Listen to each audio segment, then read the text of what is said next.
Sistem perpajakan Indonesia sejak perubahan ketentuan peraturan perundang-undangan perpajakan pada tahun 1983, reformasi perpajakan Indonesia.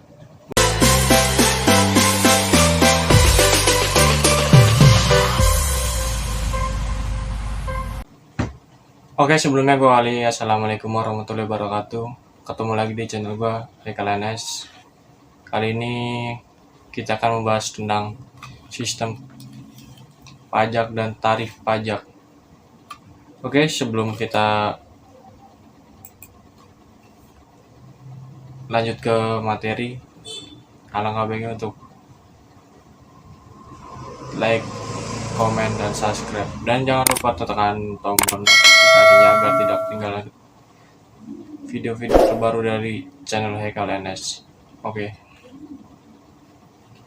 kita akan lanjut langsung aja ke materinya. Sistem perpajakan. Apa itu sistem perpajakan? Sistem perpajakan adalah mekanisme yang mengatur bagaimana hak dan kewajiban perpajakan suatu wajib pajak dilaksanakan. Sistem perpajakan Indonesia sejak perubahan ketentuan peraturan perundang-undangan perpajakan pada tahun 1983, reformasi perpajakan Indonesia menggantikan peraturan perpajakan yang dibuat oleh kolonial Belanda. Indonesia telah menggantikan sistem pemungutan pajaknya pula dari sistem official assessment menjadi sistem self-assessment. Kepercayaan ini diberikan kepada wajib pajak untuk menghitung, memperhitungkan, membayar, serta melaporkannya sendiri jumlah pajak yang seharusnya terutang berdasarkan perundang-undangan perpajakan. Official assessment. Menurut sistem perpajakan ini, berdasarkan pajak terutang diterapkan sepenuhnya oleh institusi perpajakan. Wajib pajak dalam hal ini bersifat pasif dan menunggu penyampaian utang pajak yang ditetapkan oleh institusi pemungutan pajak. Sedangkan self-assessment menurut sistem perpajakan ini berdasarkan pajak terutang diterapkan atau ditetapkan oleh wajib pajak. Dalam hal ini, kegiatan menghitung, memperhitungkan, menyetorkan, serta melaporkan pajak yang terutang dilakukan oleh wajib pajak. Peran institusi pemungutan pajak hanyalah mengawasi melalui serangkaian tindakan pengawasan maupun penegakan hukum, pemeriksaan, dan penyidikan pajak. Adapun ciri-ciri sistem pemungutan pajak self-assessment. Yang pertama adalah ketentuan besaran pajak terutang dilakukan oleh wajib pajak itu sendiri.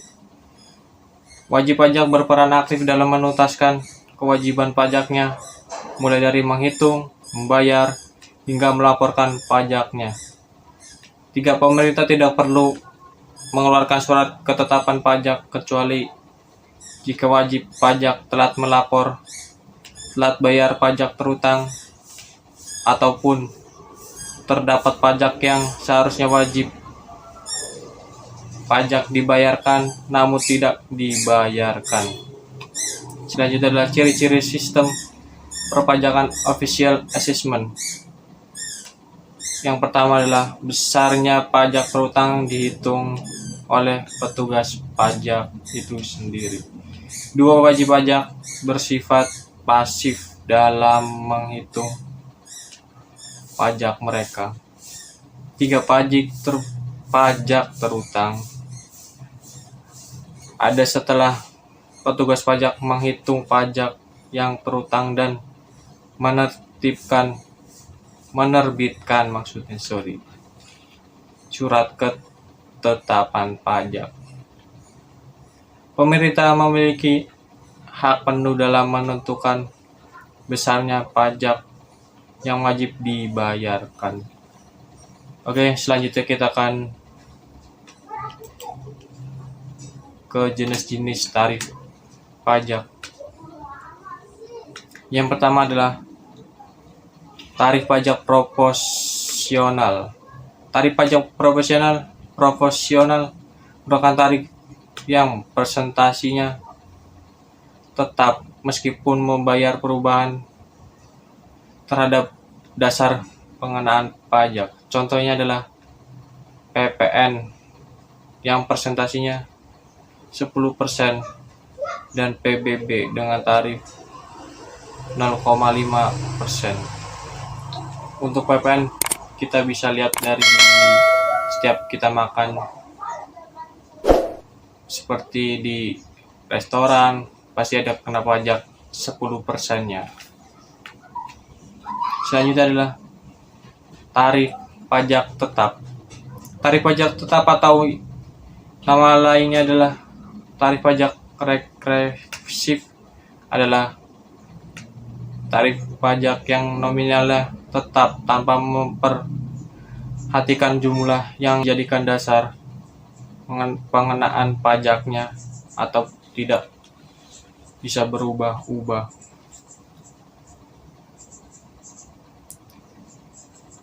Tarif pajak tetap juga dapat diartikan sebagai tarif pajak yang akan selalu sama sesuai dengan peraturan yang berlaku. Contohnya adalah bea materai dengan nilai 3.000 dan 6.000, tapi pada saat ini tahun 2021 bea materai terbaru naik menjadi 10.000 dengan merupakan single tarif. Yang dulunya 3.000, 6.000 menjadi 10.000. Selanjutnya adalah tarif pajak progresif. Jenis tarif progresif ini presentasinya tarifnya semakin besar menghitung besaran nilai objek yang dikenakan pajak. Artinya semakin besar nilai objek pajak, maka semakin besar pula tarifnya. Tarif pajak progresif ini dipecahkan lagi menjadi 3 bagian, yaitu tarif pajak progresif,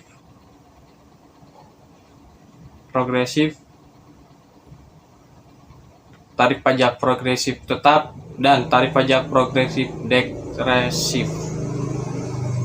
Tarif progresif adalah jenis tarif progresif yang dikenakan persentasenya semakin besar atau presentasi akan naik sebanding dengan dasar pengenaan pajaknya.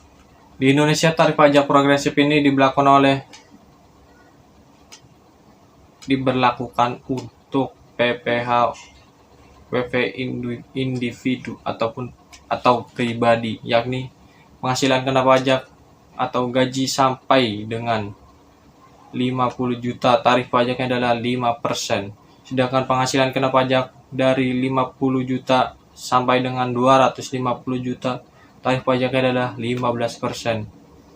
Penghasilan kena pajak lebih dari 250 juta sampai 500 juta, tarif pajaknya adalah 25%.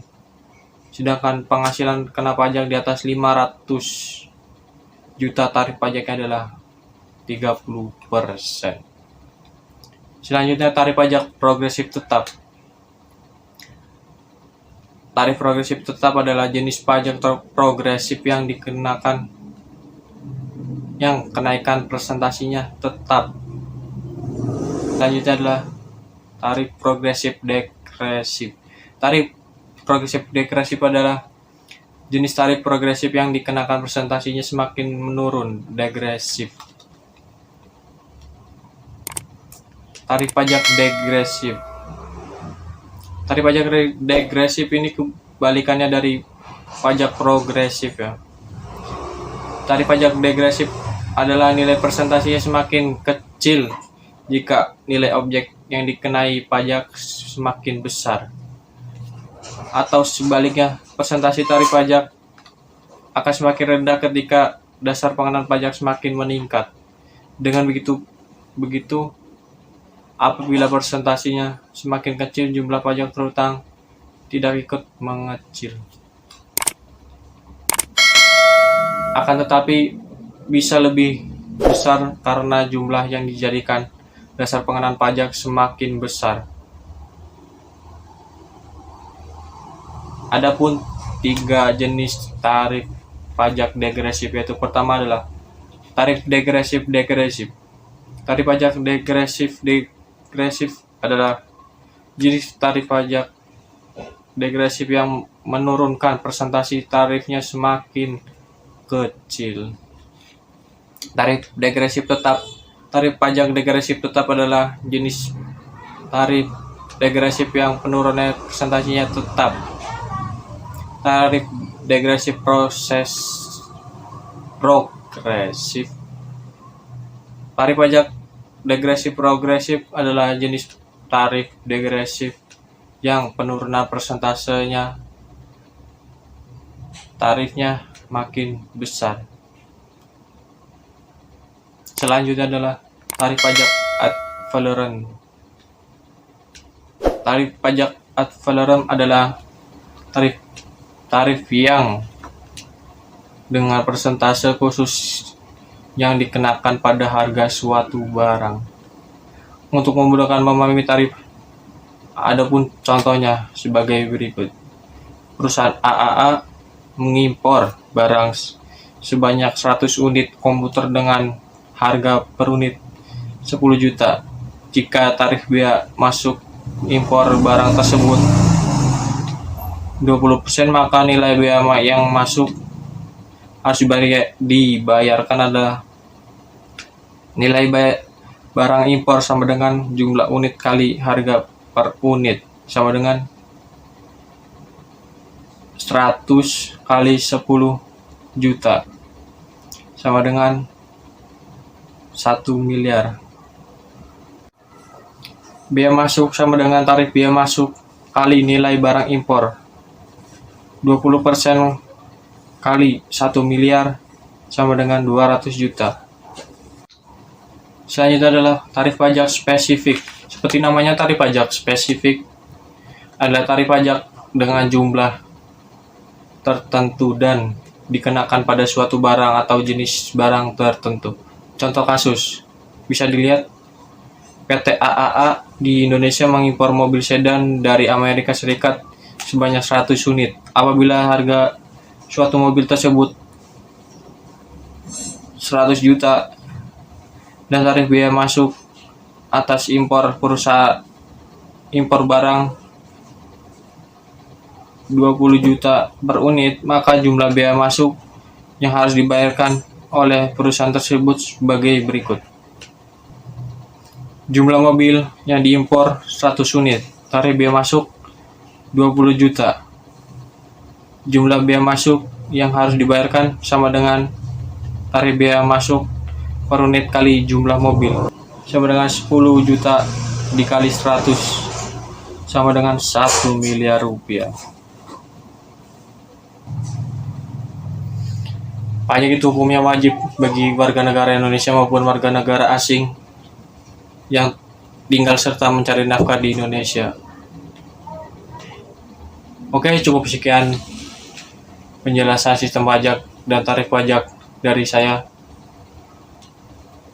Dan jika Anda menyukai video ini, silakan like, komen, dan subscribe. Dan jangan lupa tekan tombol notifikasinya agar tidak ketinggalan video-video terbaru dari channel Haikal NS. Oke, saya akhiri.